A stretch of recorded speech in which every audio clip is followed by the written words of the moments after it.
ऐसी बातें हिंदुस्तान के साथ क्यों हो रही है? और अब वो कहते हैं कि हमने एक प्रपोजल लाया कि जो भी तेल खरीदेगा रशिया से हम 500% टैरिफ लगा देंगे। तो लगा दें, हम इस प्रधानमंत्री के साथ खड़े हैं, बोल दें, लगा दो आप, हम आपके साथ खड़े हैं प्रधानमंत्री जी। अगर ये देश के हित में है तो हम आपके साथ खड़े हैं, हम जो भी कुर्बानी हो सकती है हम देंगे।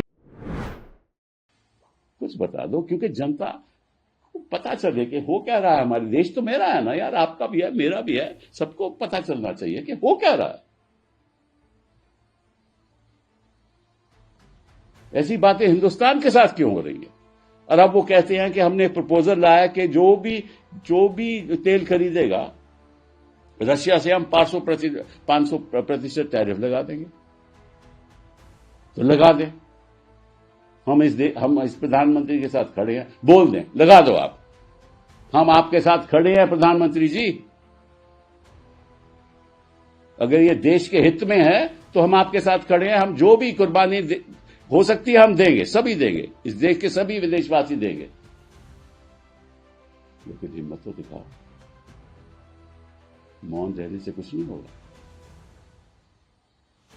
अब तीसरी बात पे आते हैं, लालू जी की।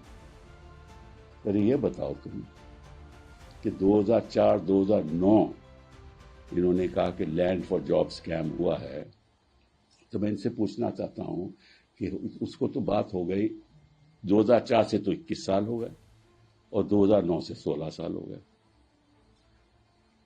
तो इनको इलेक्शन के दौरान क्या तकलीफ थी? इलेक्शन के बाद में भी कर सकते थे,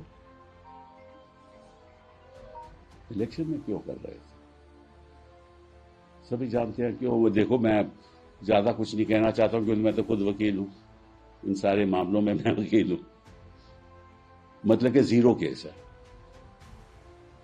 केवल परेशान करने की बात है। और इसमें एक और बात बता दो, इसकी तफ्तीश हुई थी, पहले भी हुई थी, सीबीआई ने क्लोजर रिपोर्ट दिया था, विजिलेंस डिपार्टमेंट ने कहा था कोई इसमें धांधलीबाजी नहीं हुई। इन्होंने फिर उसको रीओपन किया कि अपनी सीबीआई ने अपनी रिपोर्ट को नहीं माना और मुकदमा दोबारा चला दिया। यह असलियत है। और किसी और दिन बैठ के आपको आराम से सारी चीजें समझाऊंगा, लेकिन आज इतना ही काफी है, क्योंकि मुझे बहुत दुख है कि आज मुझे ऐसी प्रेस कॉन्फ्रेंस करनी पड़ रही है, क्योंकि मैं नहीं चाहता कि हमारे देश की अखंडता को नुकसान हो।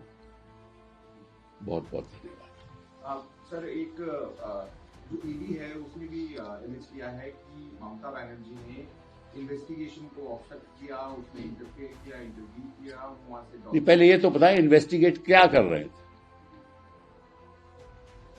तभी पता चलेगा ना कि कैसे इंटरफियर किया। अगर उनको दस्तावेज चाहिए थे कोल स्कैम के, यही है ना, अखबार में तो यही है, ठीक है ना, तो फिर उनको पूछना चाहिए था कि आप मुझे बताइए, आप मुझे एक्सेस दीजिए से आपके कंप्यूटर से, हम कुछ ले नहीं जाएंगे, हम पता करेंगे, देखेंगे अगर इसमें कोल स्कैम की बात है वो हमें दीजिए, आप कर सकते हैं। लेकिन सर, जिस तरह से चाहे ईडी हो या केंद्र सरकार हो, बीजेपी लगातार ये आरोप लगा रही है कि पश्चिम बंगाल में लॉ एंड ऑर्डर खत्म हो गया, तो क्या आपको लगता है कि इसके बहाने अब प्रेसिडेंट रूल भी पश्चिम बंगाल में चुनाव से लगाया जाए? इसके बारे में मैं क्या कह सकता हूँ, मतलब जो मतलब कि वो क्या है, बिना बुनियाद के, बिना सोच समझ के कोई ऐसी बात करेगा तो उसका नतीजा भी देगा, नतीजा भी होगा। मैं समझता हूं कि पहले तो ये कभी सत्य हो नहीं सकता जो आपने कहा, क्योंकि ऐसे कोई बेवकूफ़ी बातें कोई सरकार नहीं करती,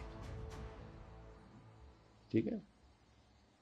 और अगर 2/3 अब जीत रहे हैं ना, तो 3/4 पे जीतेंगे, 3/4 विक्ट्री होगी फिर। सर, आपने कहा कि जो ईडी का कानून है उसमें सुप्रीम कोर्ट की गलती है, उन्होंने कानून नहीं, मैंने नहीं कहा, मैंने कहा सुप्रीम कोर्ट सुनवाई करनी चाहिए और इसको स्पष्ट तरीके से कानून की बारीकियों को ईडी को और सीबीआई को बताना चाहिए, ताकि इस किस्म के वाक़े अभी नहीं हो, आगे नहीं है।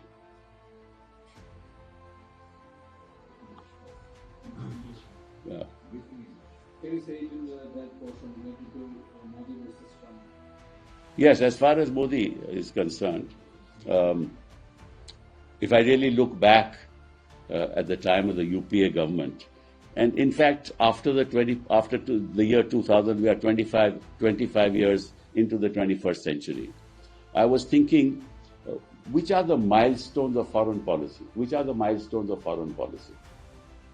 Quite frankly, and I asked this government through you as to what foreign policy milestones have they been able to achieve since 2014? And I can't think of any. Whereas if you look at